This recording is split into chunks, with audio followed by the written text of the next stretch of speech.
పొట్టి శ్రీరాములు బొమ్మ ఆవరణలో బుధవారం విద్యాశాఖ సమగ్ర శిక్ష కాంట్రాక్ట్ అవుట్సోర్సింగ్ అన్ని విభాగాల ఉద్యోగుల నిరవధిక 8వ రోజు సమ్మెలో భాగంగా అవుట్సోర్సింగ్ ఉద్యోగులంతా మానవహారంతో తమ నిరసనను తెలియజేశారు. అనంతరం జేఏసీ అధ్యక్షులు మురళీకృష్ణ మాట్లాడుతూ ముఖ్యమంత్రి జగన్మోహన్ రెడ్డి ప్రతిపక్ష నాయకులుగా పాదయాత్రలో భాగంగా ఇచ్చిన మాటను నిలబెట్టుకోవాలని, మాట తప్పని ముఖ్యమంత్రిగా ఉండాలని జేఏసీ తరఫున అభ్యర్థిస్తున్నామన్నారు.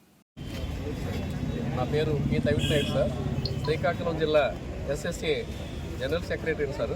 JAC SSA JAC general secretary sir.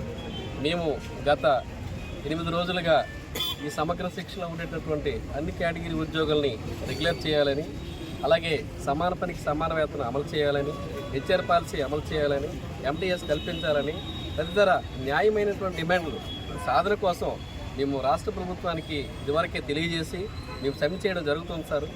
ఇప్పుడు మేము కోరినటువంటి కోరికలు కానీ డిమాండ్స్ కానీ ఏవి కూడా గొంతెమ్మ కోరికలు కావు. ఆయన ఆ రోజు ప్రతిపక్ష నేత హోదాలో పాదయాత్ర సమయంలో ఇచ్చినటువంటి హామీలు నెరవేర్చండి అయ్యా అని మేము అడుగుతున్నాం. అయినా సరే ఆయన ఈరోజు ప్రభుత్వానికి వచ్చి కొత్త కాదు, 4.5 ఏళ్ళు గడిచిపోయింది. మా పట్ల ఆయనకి ఎటువంటి చిత్తశుద్ధి కూడా కనిపించట్లేదు. కనీసం మేము పనిచేసినటువంటి కాలానికి కూడా జీతాలు వేయలేని పరిస్థితి వచ్చింది. అదేం దౌర్భాగ్యమో కానీ మేము డిమాండ్లు నెరవేర్చండి అని అడుగుతామని ఉద్దేశంతోనేమో జీతాలు వేయకుండా ఆయన మమ్మల్ని రోడ్డు ఎక్కించేలా ఇబ్బంది పెట్టే పరిస్థితులు తీసుకొస్తున్నారు.